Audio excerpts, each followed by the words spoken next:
le chiffre de 3 milliards, effectivement, cité, c'est le chiffre du plan de transformation que BNP Paribas va dédier d'ici 2020 à tout son programme de transformation.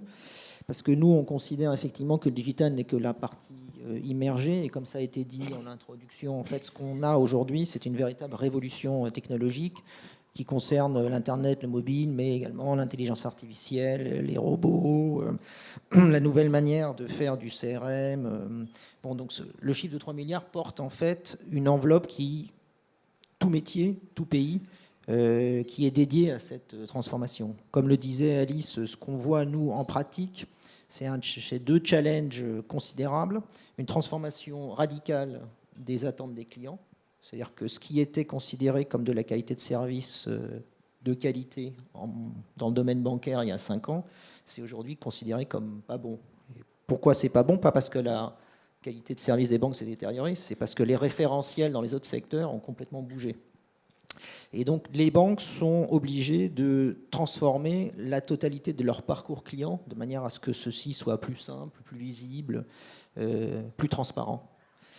Deuxième grand challenge, effectivement, c'est la transformation des modes de travail dans les entreprises. Les banques, particulièrement, sont des structures, ça a été dit en introduction, silotées, hiérarchisées. La tendance naturelle également est à renforcer cela, puisque le choc de la crise de 2008 a conduit les banques souvent à verticaliser un certain nombre de fonctions de contrôle, la conformité, le juridique, etc. Et c'est au milieu de ce choc, je dirais, réglementaire qui, naturellement, tend à nous verticaliser encore plus, que nous devons introduire au sein des équipes des méthodes collaboratives. Oui, mais par rapport à ce que vous dites sur l'objectif 2020 sur les produits, pour quel produit c'est facile, pour quel produit ça pose problème? Alors aujourd'hui, très clairement, de plus en plus de produits simples sont souscriptibles en digital avec des parcours clients, je dirais, transparents, clairs. Il y a des produits encore qui sont plus compliqués, sur lesquels les contraintes réglementaires sont élevées, sur lesquels le devoir de conseil est exigeant. Et ça réclame des parcours plus compliqués. Donc je prends un truc très simple, souscrire des cartes, comme ça, c'est des parcours très simples.